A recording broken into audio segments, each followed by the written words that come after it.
مجھے احساس ہے کہ تھوڑے سے فیزز میں کئی دفعہ ملٹری گورنمنٹ نے بلوچستان میں زیادہ کام کیا،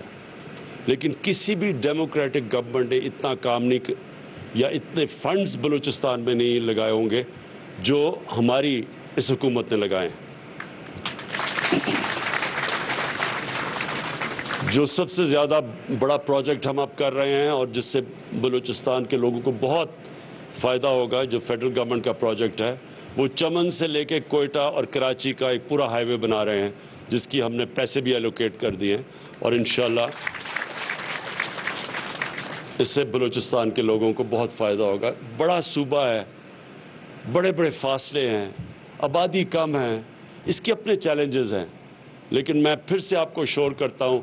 کہ جیسے جیسے، اور اللہ کا شکر ہے ریکارڈ ٹیکس کلیکشن ہوئی ہے اس باری اور ہوتی جا رہی ہے، جیسے جیسے ہماری آمدنی بڑھتی جائے گی، بلوچستان کے اوپر اور بلوچستان کے لوگوں کے اوپر ہم خاص طور پہ توجہ دے رہے ہیں، کیونکہ وہ پیچھے رہ گئے ہیں، اور جو بھی علاقے پیچھے رہ گئے ہیں، جس طرح ہمارا جو پرانا قبائلی علاقہ تھا وہاں کے لوگ پیچھے رہ گئے ہیں،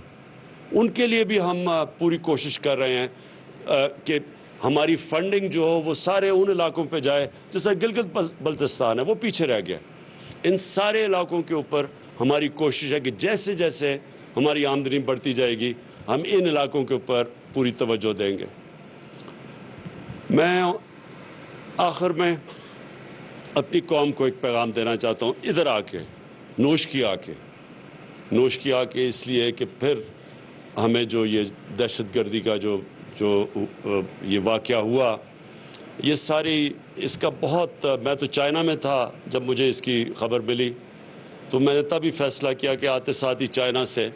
میں پہلے آ کے نوش کی آؤں گا اور اپنے جوانوں کو بتاؤں گا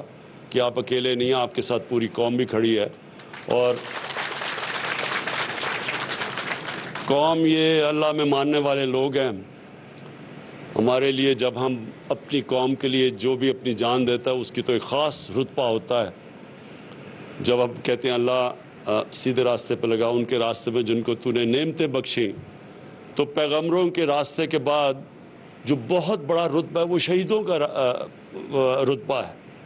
تو مسلمانوں کے لیے تو یہ بہت بڑا اعزاز ہوتا ہے کہ جب اپنی قوم کے لیے کوئی بھی اپنی سب سے بڑی قربانی اپنی جب جان کی دیتا ہے، لیکن یہ بھی آپ کو احساس ہونا چاہیے کہ قوم بھی آپ کے ساتھ کھڑی ہے۔ اور سارے لوگوں نے مجھے جب ادھر بھی تھا مجھے میسیجز ایک دم آئیں کہ کس طرح دلیری سے دہشت گردی کا مقابلہ کیا، اور میں چیف منسٹر صاحب آپ کو بھی یہ کہنا چاہتا ہوں کہ ہم انشاءاللہ یہاں ڈیولپمنٹ اتنی کر دیں گے بلوچستان میں آنے والے دنوں میں کہ یہ جو لوگ اس کو استعمال کرتے ہیں، اور ہم سب کو پتہ ہے کہ یہ خود نہیں کر رہے، ان کے پیچھے باہر وہ قوتیں ہیں جو چاہتی ہیں کہ پاکستان کے ٹکڑے ہوں، تو یہ پیچھے سے بھی فنڈنگ ہے اس کے لیے۔ تو انشاءاللہ ہم ان کے اپنے بلوچستان کی عوام کے لیے وہ کام کر جائیں گے کہ یہ جو بھی کوشش ان کی جو ہے کہ لوگوں کو اکسائیں اور ان کو حکومت کے خلاف اور اپنی سیکیورٹی فورسز کے خلاف کھڑے کریں، انشاءاللہ وہ کام اتنا ہو جائے گا کہ ان دہشت گردوں کی کوئی بات نہیں سنے گا، نہ ہی یہ جو باہر ہمارے دشمن بیٹھے ہوئے ہیں ملک کے اندر انتشار پھیلانے کے لیے، ان کے لیے بھی کوئی سننے والی ان کی بات نہیں ہوگا۔ میں ابھی چائنا سے آیا اور میں آخری بات کہتا ہوں کہ جو سی پیک ہے، سی پیک کا جو پہلا دور تھا وہ تو سیدھا تھا کنیکٹیوٹی کہ سڑک بنے اور پاور سٹیشنز تھے۔ اب جو ہم ان سے سمجھوتا کر کے آئے ہیں، اور اس طرح پریزیڈنٹ شی نے خود اس کے اوپر پوری طرح ہمیں شیورٹی دی ہے کہ جو اگلا فیز ہے اس میں سب سے زیادہ بلوچستان کو اب فائدہ ہوگا، کیونکہ اب وہ فیز ہے انڈسٹریلائزیشن کا۔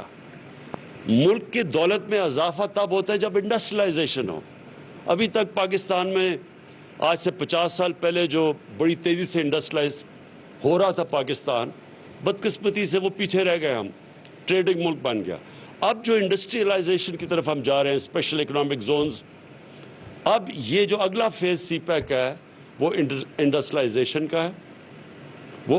وہ جو دنیا ٹیکنالوجی کی طرف، انفارمیشن ٹیکنالوجی کی طرف تیزی سے آگے جا رہی ہے، اب وہ انفارمیشن ٹیکنالوجی کا ہے۔ اور پھر جو چائنا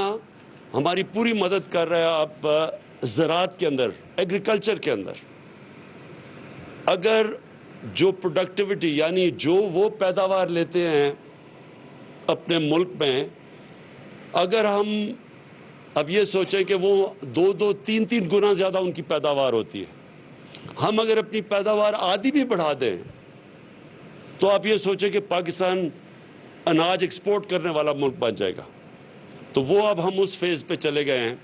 کہ وہ اب ہم سی پیک جو فیز 2 ہے، اس میں technology transfer, information technology, industrialisation, اور سب سے بڑی بات جو زراعت جس کے اوپر ہمارا اکثریت ہمارے ملک رہتی ہے، تو اب اس کے اوپر ہم اس کی پروڈکٹیوٹی بڑھانے کے لیے اب ہمارے وہ سی پیک فیز 2 کے اوپر ہم چلے گئے۔ میں پھر سے اپنے جوانوں کو، آپ کی جو دلیری ہے، جو میرے وہ 4 ہیرو کھڑے ہوئے ہیں، ان کو اپنی ساری قوم کی طرف سے پھر سے خراج تحسین پیش کرتا ہوں۔